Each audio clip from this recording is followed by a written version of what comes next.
Second educational video on the novel Great Expectations by Charles Dickens. Today we are going to discuss the narrative style and the techniques of the novel.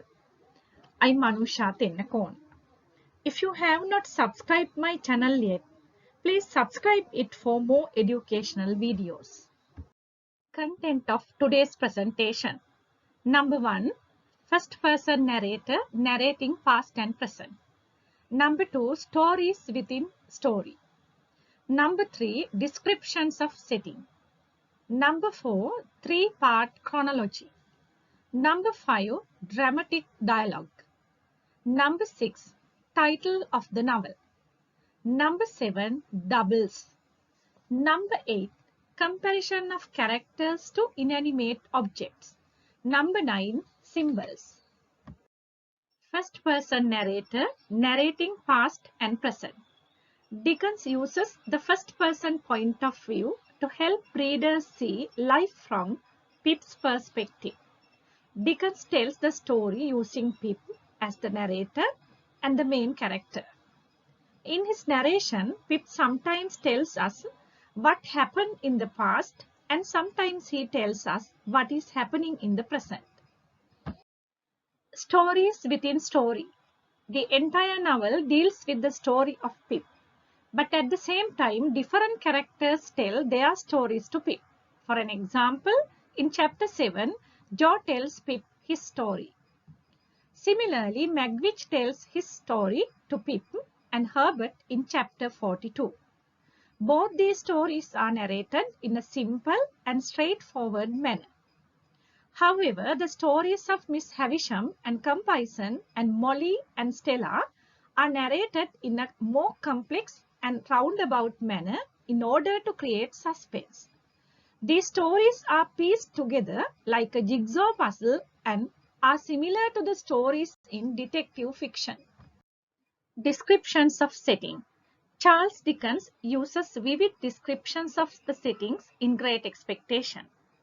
And these vivid descriptions grab readers' attention and set the appropriate moods throughout the novel. Three-part chronology. Great Expectations follows a chronological series of events. Dickens divides the novel into three sections. Section number 1. Pip's childhood. The first stage introduces all the major characters and sets the plot in motion. Pip's situation is developed fully, including the first seeds of desire to be uncommon. Section number 2. Middle years. The second stage of Pip's expectations, therefore, has a change of setting. In this section, Pip's development into a gentleman is explored. Stage number 3. Later years. The third stage of Pip's expectations explores the complete collapse of Pip's great expectations, which are replaced by a more mature sense of life and respectability. This section primarily constitutes his transformation, which has been at the heart of the novel. Dramatic dialogue. Dickens uses intense emotional dialogue to draw readers into the story. For example, a wealthy spinster, Miss Havisham, goes crazy after being defrauded and left at the altar by her lover. Years later, she finds emotional satisfaction by instructing her stepdaughter Estella to manipulate Pip with his emotions. Miss Havisham insincerely tells Pip, "Love her, love her, love her. If she favors you, love her. If she wounds you, love her. If she tears your heart to pieces, love her, love her, love her." Title of the novel. As you know, the title of a work is really important. In this case, the title, Great Expectations, refers to the protagonist's desires for his future. He has great expectations about leaving poverty and becoming a gentleman.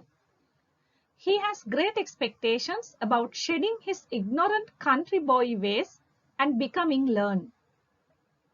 He even has great expectations about moral reform and becoming a better person. For example, he regrets his mistreatment of Joe and Biddy. Doubles. In Great Expectations, perhaps the most visible sign of Dickens' commitment to intricate dramatic symmetry is the fascinating motif of doubles that runs throughout the book.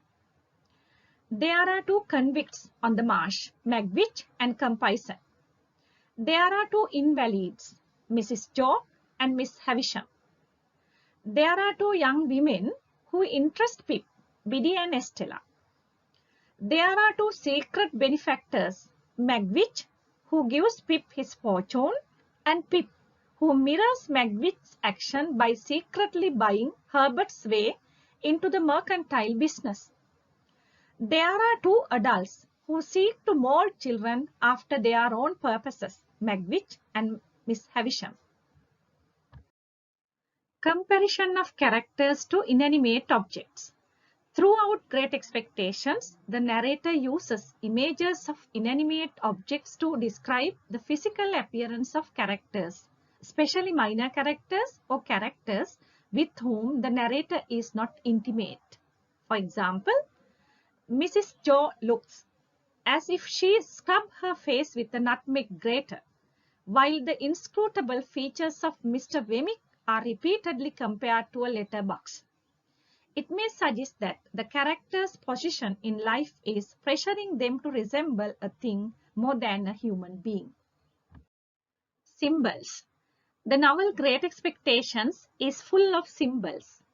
Sadie's house. Miss Havisham's wedding dress becomes an ironic symbol of death and degeneration. The wedding dress and the wedding feast symbolize Miss Havisham's past, and the stop clocks throughout the house symbolize her determined attempt to freeze time by refusing to change anything from the way it was when she was jilted on her wedding day. The distillery next to the house symbolizes the connection between commerce and wealth. Miss Havisham's fortune is not the product of an aristocratic birth, but of a recent success in industrial capitalism. Finally, the crumbling, dilapidated stones of the house, as well as the darkness and dust that pervade it, symbolize the general decadence of the lives of its inhabitants and of the upper class as a whole. Another example for symbols is the mist on the marshes.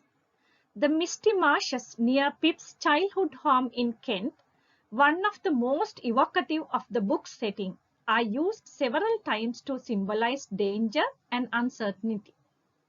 As a child, Pip brings Magwitch a file and food in this mist. Later, he is kidnapped by Orlick and nearly murdered in there. Whenever Pip goes into the mist, something dangerous is likely to happen. Significantly, Pip must go through the mist when he travels to London shortly after receiving his fortune, alerting the reader that this apparently positive development in his life may have dangerous consequences. Today's presentation on narrative style and techniques is over.